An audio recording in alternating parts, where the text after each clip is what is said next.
ఢిల్లీలో inter state council meeting లో పాల్గొనేందుకు వెళ్లిన ముఖ్యమంత్రి కేసీఆర్ ఈ పర్యటనలోనే అనేక మంది కేంద్ర మంత్రులతోనూ కలుస్తూ ఉన్నారు. ప్రస్తుతం ప్రధానమంత్రి నరేంద్ర మోదీని ఢిల్లీలో కలిశారు ముఖ్యమంత్రి కేసీఆర్.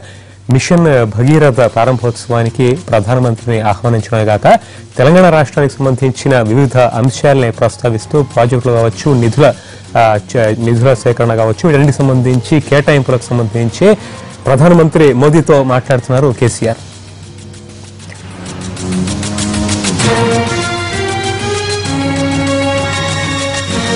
ఢిల్లీ నుంచి మా ప్రతినిధి ప్రసాద్ మరింత సమాచారం అందిస్తారు. ప్రసాద్, ప్రధానమంత్రి నరేంద్ర మోదీతో కేసీఆర్ భేటీలో ప్రధానంగా ఏ అంశాలు మాట్లాడుతున్నారు?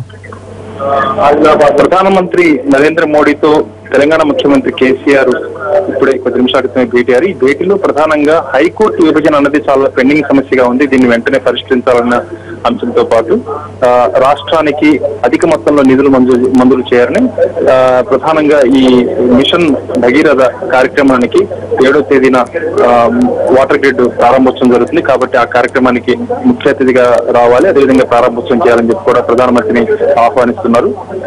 అదే కాకుండా పలు ప్రాజెక్టులకు సంబంధించి కేంద్రం నుంచి చాలా ఉదారంగా ఆర్థిక సాయాన్ని అందజేయాలి. అదేవిధంగా కొత్తగా రాష్ట్రం ఏర్పడింది, రాష్ట్రానికి ఇదధికంగా తోడ్పాటు అందిస్తేనే వేగవంతంగా అభివృద్ధి చెందేందుకు అవకాశం ఉందన్న అంశాన్ని కూడా ప్రధానమంత్రికి తెలియజేసి అధిక మొత్తంలో సహాయం పొందే ప్రయత్నం చేస్తున్నారు.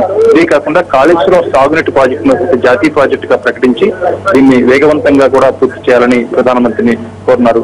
అదేవిధంగా చట్టంలో ఉన్నటువంటి అనేక అపరిష్కృతంగా ఉన్నటువంటి అనేక అంశాలకు సంబంధించి కూడా ప్రస్తావించి వీటిని కేంద్రమే ఏదో రకంగా మధ్యవర్తిత్వం నిర్వర్తించి దీనికి పరిష్కార మార్గం చూపాలి అన్న అంశాన్ని కూడా ప్రధానమంత్రి దృష్టికి తీసుకొస్తున్నారు.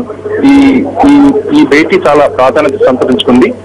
ప్రధానమంత్రితో చాలా అన్ని విషయాలు కూడా చాలా కూలంకషంగా చర్చించేందుకు ఒక నివేదిక కూడా రూపొందించి ప్రధానమంత్రికి అందజేయాలి. కేవలం ఇది ముఖాముఖి సమావేశం. ఈ సమావేశంలో తెలంగాణ ఉన్నటువంటి సమస్యలు, ఇప్పటి వరకు తెలంగాణ ప్రభుత్వం చేసినటువంటి కార్యక్రమాలు, వాటి యొక్క కార్యక్రమం యొక్క అమలు తీరుతెన్నులు ఎలా ఉన్నాయని వివరించడంతో పాటు అధిక ఆర్థిక సహాయాన్ని, అధిక తోడ్పాటును, హైకోర్టు విభజన అన్నది ప్రధానాంశంగా వీటన్నిటిని కూడా వెంటనే పరిష్కరించాలని చెప్పి ప్రధానమంత్రిని కోరనున్నారు. ప్రసాద్.